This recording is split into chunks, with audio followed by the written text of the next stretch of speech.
Recording. Okay, we're recording. Hello, beautiful world. My name is Asha. I am a business coach for coaches and facilitators, and I'm the director of Bloom Festival. And I have the pleasure of introducing you to Seán, who has run many a workshop for me and for our community, and is a real powerful facilitator. He's running a workshop called Coregulation For Connection. This is a workshop, Seán, that you ran at Emergence at our last festival, and it received like some really stellar reviews. People were so moved by it. So I'm really excited that you are going to be serving us again at this festival. So we're going to talk about your workshop. We're going to talk about what it is that you do, and we're going to have some interesting conversation. And to start off with, what is Co-Regulation for Connection? What is this workshop all about? Well, thank you for inviting me. I really enjoyed Emergence last year. It was a really beautiful festival. And yeah, this has been my thing the last few years, co-regulation. So co-regulation, we're basically looking at the nervous system and how the nervous systems connect with each other and how they wire together. And we've certainly seen over the last few years how when there's a lot of craziness in the world, nervous systems can very quickly go into fear and fight or flight states together. Just as easily, we can learn how to be in really beautiful, restful, easeful, open, connected states by using certain practices to bring our nervous systems into regulation with each other. So that's what the co-regulation is about. So basically, like my main work is as a psychotherapist, and as a psychotherapist, when I can hold a space of being in a nervous system that's just really fluid and dynamic and easeful, then it can really support my clients to drop into ease and to depth in their being. So that's a bit of what co-regulation is. The workshop itself. Just before you talk through the workshop, yep. Seán, I'll break co-regulation down even further for people who may not have heard that term before. And it's this idea that, I hope we haven't cut out. Can you hear me? Are we good? I can. We're freezing again. Okay. It looks like we're out of freeze. That's good. We just froze. We took a breath together. We co-regulated. Yeah. Cool. And back to an easeful space. Perfect example. So it's this idea that if you get into a fear response or freeze or fight or flight or something, that one way to get back into a grounded, relaxed state is by yourself, through your breathing or through lying down or through resting or whatever it is that you do. But another way that you can do this is by sharing the restfulness of another person and receiving a nurturing touch or a soft gaze or something that can help you to regulate yourself. That's what co-regulation is. Is that is that a good definition, or would you add something to that? Yeah, no, I think it's beautiful that you added those pieces in. And I think the reason why it's becoming really popular lately is there's a lot of talk around trauma in the world over the last number of years, and working on how to work together. For many years, like 20, 30 years prior to that, a lot of workshops were about sovereignty and doing it all alone. And we can learn to do these practices simply through breathing or doing breath work or many different practices by doing it alone. But for a lot of us, when we grew up, we actually needed to learn how to co-regulate our nervous systems first before we learn how to do it alone. And a lot of people, when they were very, very young, didn't have really healthy nervous systems to help them to learn how to co-regulate first. So we're actually going back to basics, which is really essential for a lot of people who were brought up who didn't have healthy backgrounds, whether there was violence in the home or even simply a lack of emotional attunement maybe with parents or a lack of attunement in just the way they were. So working together is like a fast track, and it doesn't take away the fact that we can learn how to regulate our nervous systems by ourselves, but it's so much easier when you're with someone who has a regulated nervous system to bring you into that space of ease. And from that space of ease, then we can do our work. We can look at our emotions. We can look at all the different things we need to look at from a space of ease rather than this chronic tension that most people are going through the world in.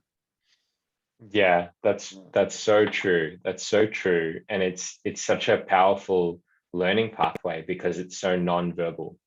Most of the learning that we're taught how to do is reading books or watching videos and using language and ideas and thoughts to learn.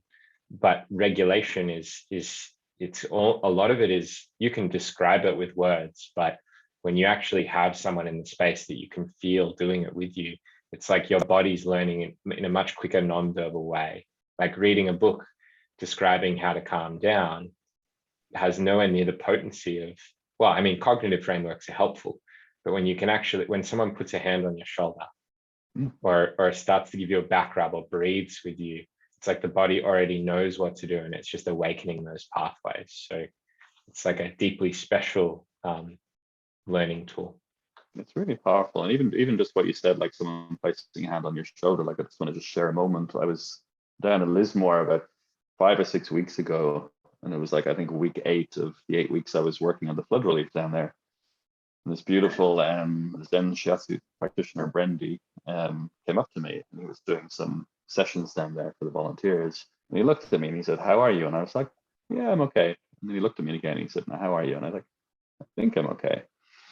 And then he just put his hand on my shoulder and I broke down crying. And then I looked at him and I'm like, "I'm not okay. Can I have a session later?" And he was like, "Yes." And in that moment, just him physically touching me, he brought my nervous system into co-regulation, and I could actually find the truth of what was happening for me in that moment. Because I was pushing down the fact that I wasn't okay so I could keep on working, but the actual truth was I was done. And in that moment of co-regulation, I knew. And that's why doing this work is really powerful in workshops, particularly some of the more potent workshops I do, because sometimes when we're moving really big emotional energies, if we're not actually in a space where our nervous system is open to feel what's actually happening, we're not fully present, we don't have full awareness because our nervous system is sort of holding, so we can't actually fully feel what's happening. So this sort of work that I'll be doing in the workshop is really powerful, not only to bring people into a space of deep ease in their nervous system, but also so that when they are doing bigger emotional work, that they can actually really reap the benefits of that work because their body is open and attuned and their nervous system is feeling open and safe to receive the new information that they're learning in that moment. So important. It's like recognizing how actually present to the moment you really are versus how present to the moment you think that you are. And especially in a big workshop setting, we had a facilitators meeting last night, and we were talking about this idea of performance. Like in a workshop, we can subconsciously desire to fit in with the group and do what the group is doing and have the same experience as what we think other people in the group are having, and that we can actually perform growth or healing, but there's layers in which we're actually not having that experience. We're just performing it. We don't even realize that ourselves. Yeah. So if we can really tune in and recognize when this is happening and be like, "Oh, I need to slow down. I need to be at my own pace," then we can really have a truly authentic experience that's really aligned with where we're really at. That can be very powerful, that self-knowing. Absolutely. And I would actually say that in the workshops that I run where we're working on co-regulation, it's actually really hard to perform. Because if everyone is working together to bring the nervous system into an open space of ease and into a natural space of who they are, they're just not going to perform from that space. So it's a space often where people do discover parts of themselves that they haven't known before. The broken parts, the fearful parts, the grieving parts, the angry parts, the joyful parts, the ecstatic parts, all the parts that they didn't even know were there start emerging because they're letting go. Beautiful, beautiful. I appreciate the the benefits of leaving some things unsaid about workshops and having them as a bit of a mystery. So you don't need to reveal all the secrets, but I'm curious about if there's something you can tell me about what's actually going to happen in the workshop. Yeah, so basically it's going to be mainly embodiment, moving practice, moving through the room, connecting with self and connecting with others. It's going to involve different types of breathing. It's going to involve breathing together as a group. It's going to involve some physical touch if people are open to that within their boundaries. And throughout all the practices, I'll be weaving in teachings around co-regulation, around relaxing the nervous system, around the fight-flight response, the freeze response, the different responses. So the teachings will come through while people are engaging and while they're opening so they can receive the teachings more. I prefer to teach that way, to weave teachings into an embodiment practice rather than for me to be sitting at the front and have like a whole load of people watching me and lecturing. It's not really my style. And I don't learn from that way either. I learn while I'm doing. So I like to teach what people are doing. Yeah, so there'll be a lot of really valuable information that they're learning on that cognitive level while they're getting an embodied understanding of deeper safety in their being, while they're getting an embodied sense of deeper, more subtle feelings and more aliveness. And every time I do this, it's different. So I've done it where people are just all really relaxed and open and blissful. I've done it where I thought people were going to be like that, and then there's people raging and roaring, crying, and ecstatically laughing because there's so much safety for the body to open and feel because all the layers of protection are letting go. So it can look very, very different depending on the group, the time, the day, whatever comes through in the moment. Yeah, that's a bit of an idea. Yeah. Cool. Yeah, that feels like quite a clear description of what people are in for. I'm curious about what the long-term benefits of doing practices like this are. Well, as I said, I like my sense is the vast majority of people are going around the planet. So there's obviously fight, flight, freeze, where it's really necessary, like we're in absolute danger. And to protect our lives, we have to fight or flight or freeze our bodies down. But the simple reality is the vast majority of people on the planet that I see are walking around in either a full-on state of fight, flight, and freeze, or a more subtle state of fight, flight, and freeze, and they're not fully open. So by doing this practice, it helps you to realize how much you're actually in those states all the time when you don't need to be. And if you're in a constant state of fight, flight, freeze, and there's more as well, there's the three main ones that people know, it takes a huge amount of energy on the nervous system and on the physical body to be constantly in that state. So the more you learn to befriend your nervous system, which is a word that Deb Dana uses, who's done a lot of work on polyvagal theory to help explain it in a more easy format than Stephen Porges, who created polyvagal theory, which is where co-regulation is talked about a lot. Like that's where we're getting co-regulation from the polyvagal theory. She talks a lot about befriending the nervous system, because for a lot of us, our nervous system is just going on in the background and we have no sense of what it's doing. And we learn to befriend it. We learn to have some element of control over the nervous system. We learn to bring it into more ease, become more alive, more open. We have more energy to do what we want to do in the world. And we also have a more sense of, doesn't mean that we're open all the time, but we have more awareness to know when we do need to close and create a boundary and push someone away, and when it's actually okay to invite someone in. And like a lot of people do work on boundaries and consent and saying yes and saying no, and that's all great.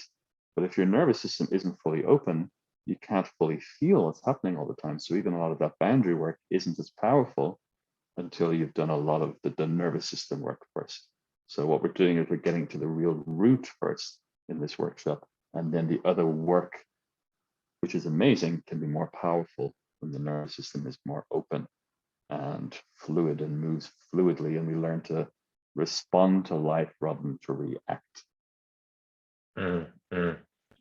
I really want to speak to the power of these tools, like the kinds of tools that you've described have transformed my life in the most beautiful ways. I did a lot of I received a lot of talk-based therapy, and I did a lot of action-based coaching and NLP, which was very cognitive and not particularly embodied. And I found myself quite stuck and quite like I wasn't achieving my goals, and life just wasn't flowing for me. And what I realized through the embodiment practices, like the ones that you're describing, is that my idea of what I wanted was not really consistent with how I was actually feeling. Like I was pursuing things that I thought were important to me, but I wasn't feeling any better as a result of them, and they weren't motivating me. So I felt very drained and a bit depressed. And then when the embodiment practices started to kick in, my whole belief system started to shift, because I really tuned into what felt right and what felt good. I could actually feel my feelings, and they gave me more internal guidance and a clearer sense of what was important to me. And all my goals started to shift in strange and unexpected ways. And I started to feel alive again, and the joy and the beauty of the moment. And there were deep, dark emotions that I moved through in that, and continue to move through. It's like the whole emotional spectrum expanded because I was giving myself permission to feel what I was feeling. And so life became much more meaningful and much more beautiful.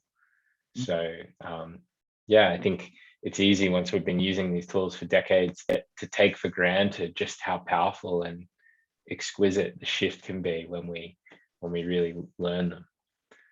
Yeah, we become more powerful, we become more alive, we become more vital, and we become more open to just connecting with the universal flow of energy and bringing more abundance to our life, and really create the lives that we want to create. And like a lot of people do, like emotional work is really important.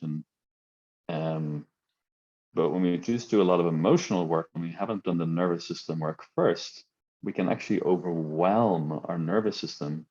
Because if we're not used to feeling big feelings of anger or big feelings of sadness or joy, even, like some people aren't used to feeling big feelings of joy and ecstasy, even creating more feelings without having done some training on the nervous system can often overload the body. So like there's been a lot of work on like big intensive workshops over the years where people are actually saying these workshops are not helpful. And maybe there's some truth to that. And what, like, I know in some of the bigger workshops I do now, we're bringing in more of this nervous system piece, and we're finding that it's really supporting the more intense work to unfold later when there's safety created in the nervous system first. So I just wanted to just add that piece as well. Yeah, that the nervous system work helps us identify our capacity to feel. Exactly. So like, rather than just going, if our capacity is here and we go up here, we can become completely overwhelmed, whereas we can meet our edges and slowly grow if we desire to within our capacity. Yeah. And it's training. It's like I run a workshop called Co-Regulation, but I regularly go out and dance with the community to co-regulate. I regularly do things in my life to be constantly co-regulating, as well as my own auto-regulation, which is where I self-regulate.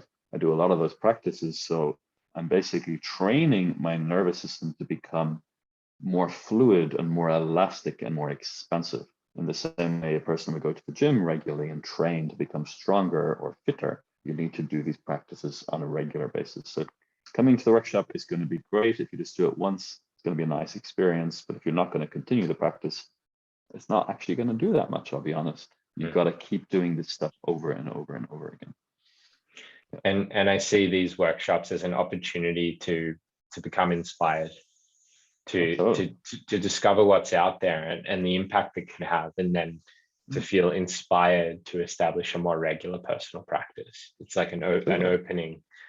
Yeah, you get a sense, you get a feeling of what's possible. And like what people usually will say after the workshop is, wow, I feel so much. I've never felt so much, and I feel open and I feel safe to feel and to express in front of all these people. It's really quite beautiful. Yeah.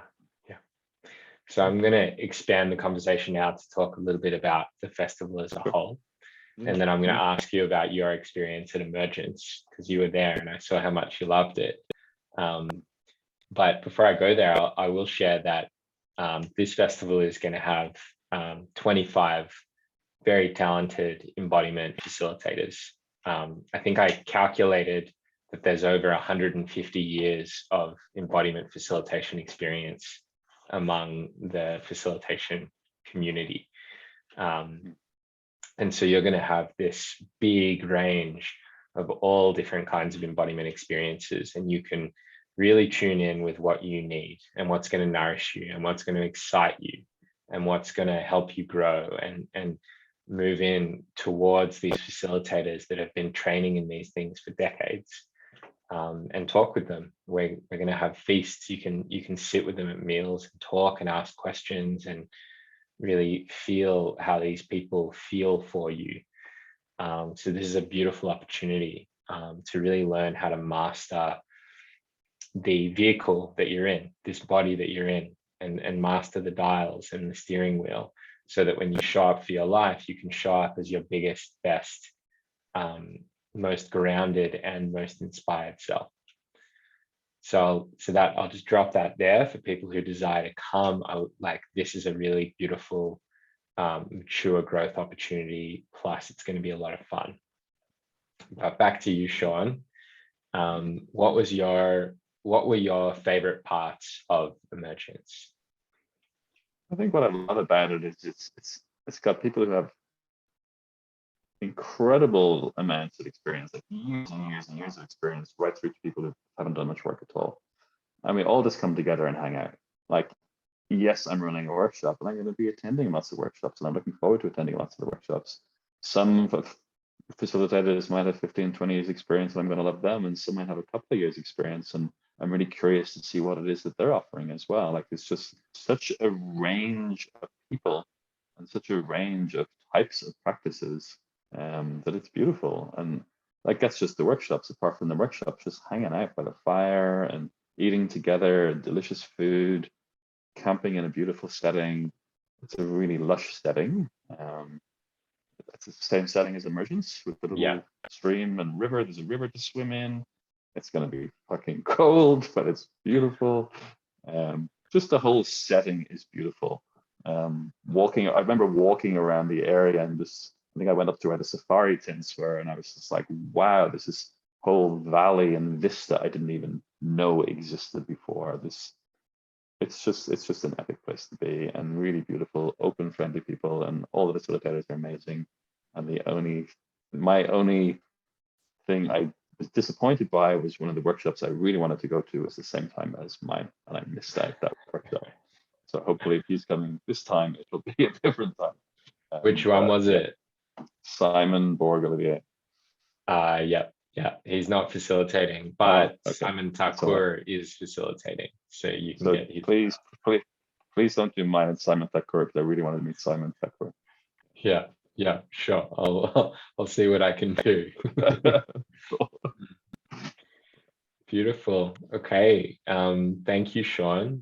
I feel like we've covered the important pieces. Before we finish up, I might just say one thing. Yeah, so not only is it the festival, but it's an introduction to like 25 facilitators who have lots of other work that you can attend at a later date. And it's just an introduction for people who haven't done much embodiment. It's an introduction to amazing possibilities of really changing your life. Yeah, it's actually an incredibly rare opportunity. Like, if this festival doesn't run again, I don't foresee this group of facilitators ever coming together again in one physical space. Like, this is a very unique and very special event. Yeah.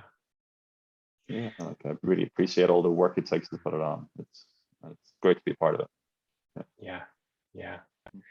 So if someone is considering coming and they're unsure about whether they want to come or not, what is your message for them? My sense is just to feel into it. Like, if you're already feeling into it or thinking about it, maybe that's a sign that it's for you. Like, if it's not on your radar at all, then don't come. But if you're feeling a call, I would just say trust in the feeling. If you've got this sense inside that you're being called to come, then trust in that. That's what I would say more than anything. Don't think about it. Just let go of the thought. If there's an instinct of wanting to come, just come. Beautiful. Thank you. Thank you very much. So if you're watching this, if you've got any questions, if you'd like any support, feel free to contact us, info@theembodiedmovement.com. There'll be a link to the website beneath this video. We would love to see you there. We are almost 90% sold out on tickets. So if you want to buy a ticket, get one soon, and we'll both see you at the festival. Okay, thanks, Seán. See you soon. Hope you have a beautiful day. Bye-bye. Yeah, you too. See you. Bye-bye.